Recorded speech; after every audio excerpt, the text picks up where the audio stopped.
जय श्री राम दोस्तों। सुलोचना वासुकी नाग की पुत्री और लंका के राजा रावण के पुत्र मेघनाद की पत्नी थी। लक्ष्मण के साथ हुए एक भयंकर युद्ध में मेघनाद का वध हुआ। उसके कटे हुए शीश को भगवान श्री राम के शिविर में लाया गया था।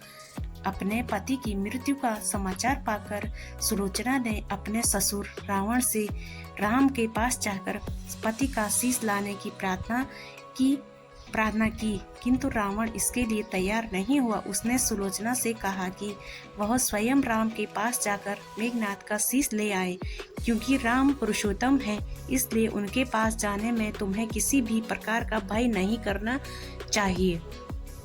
रावण के महापराक्रमी पुत्र इंद्रजीत मेघनाद का वध करने की प्रतिज्ञा लेकर लक्ष्मण जिस समय युद्ध भूमि में जाने के लिए प्रस्तुत हुए, तब राम उनसे कहते हैं, लक्ष्मण, रण में जाकर तुम अपनी वीरता और रण कौशल से रावण पुत्र मेघनाद का वध कर दोगे, इसमें मुझे कोई संदेह नहीं है।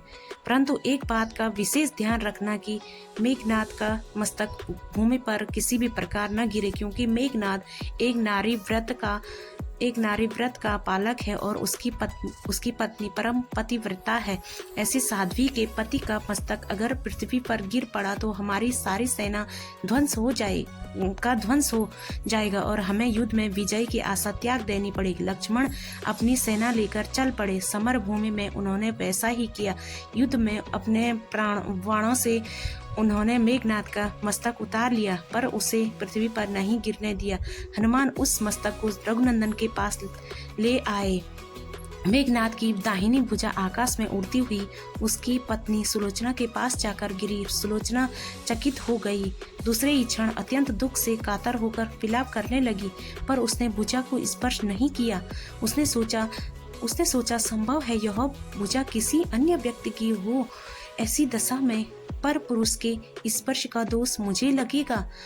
निर्णय करने के लिए उसने भुजा से कहा, यदि तू मेरे स्वामी की भुजा है तो मेरे पतिव्रत की शक्ति से युद्ध का सारा वृतांत लिख दे।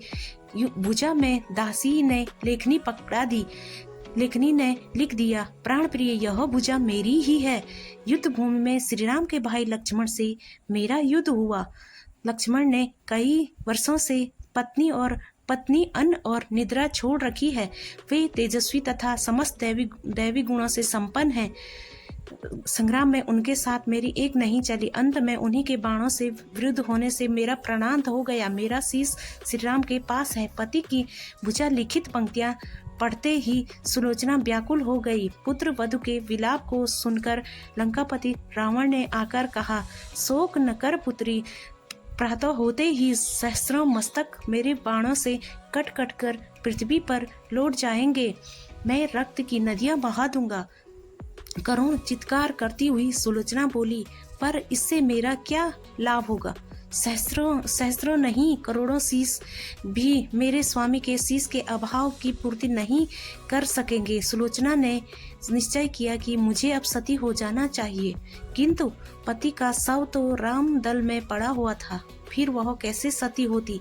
जब अपने ससुर रावण से उसने अपना अभिप्राय कहकर अपने पति का शव मंगवाने के लिए कहा, तब रावण ने उत्तर दिया, देवी, तुम स्वयं ही राम दल में जाकर अपने पति का शव प्राप्त करो। जिस समाज में बाल ब्रह्मचारी हनुमान, परम जितेंद्रिय लक्ष्मण तथा एक पत्नी व्रती भगवान श्री राम विद्यमान हैं, उस समाज में तुम्हें जाने से डरना नहीं चाहिए। मुझे विश्वास है इन स्तुत महापुरुषों के द्वारा तुम निराश नहीं लौटाई जाओगी। सुलोचना के आने का समाचार सुनते ही श्री राम खड़े हो गए और स्वयं चलकर सुलोचना के पास आए और बोले, देवी, तुम्हारे पति विश्व के अन्यतम योद्धा और पराक्रमी थे।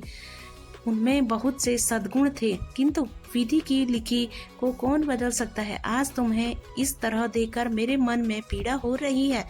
सुलोचना भगवान की स्तुति करने लगी। श्री राम ने उसे बीच में ही टोकते हुए कहा, देवी, मुझे लज्जित न करो। पतिव्रता की महिमा अपार है, उसकी शक्ति की तुलना नहीं है। मैं जानता हूँ कि तुम परम सती हो।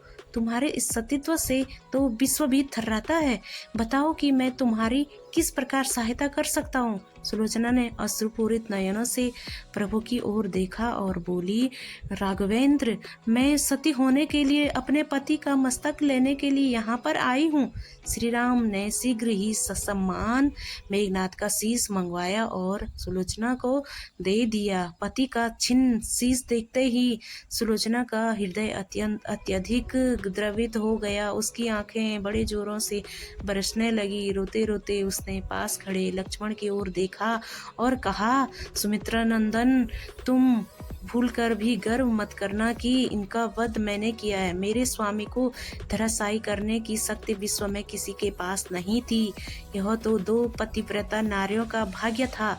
आपकी पत्नी भी पतिव्रता है और मैं भी पति चरणों में अनुरक्ति रखने वाली उनकी अनन्य उपासिका हूँ।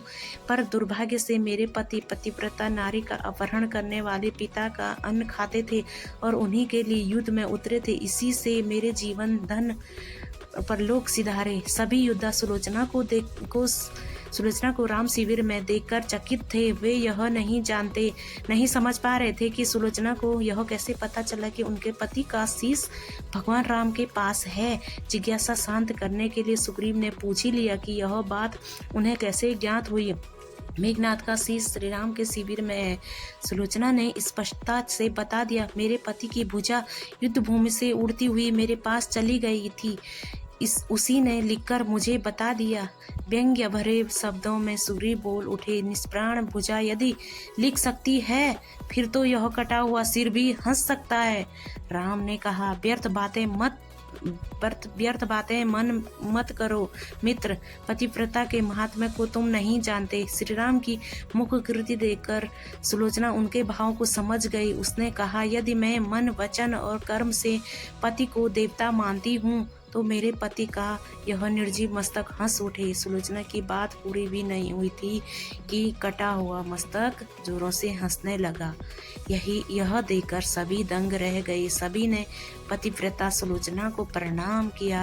सभी पतिव्रता की महिमा से परिचित हो गए थे।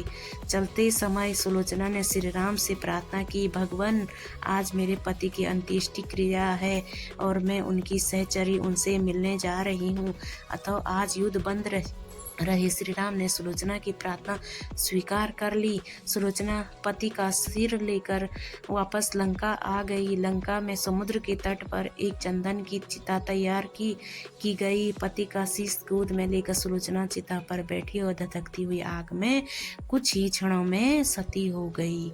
सनातन धर्म की जय हो। जय सीताराम। जय सिया राम। जय सिया राम। जय सिया राम।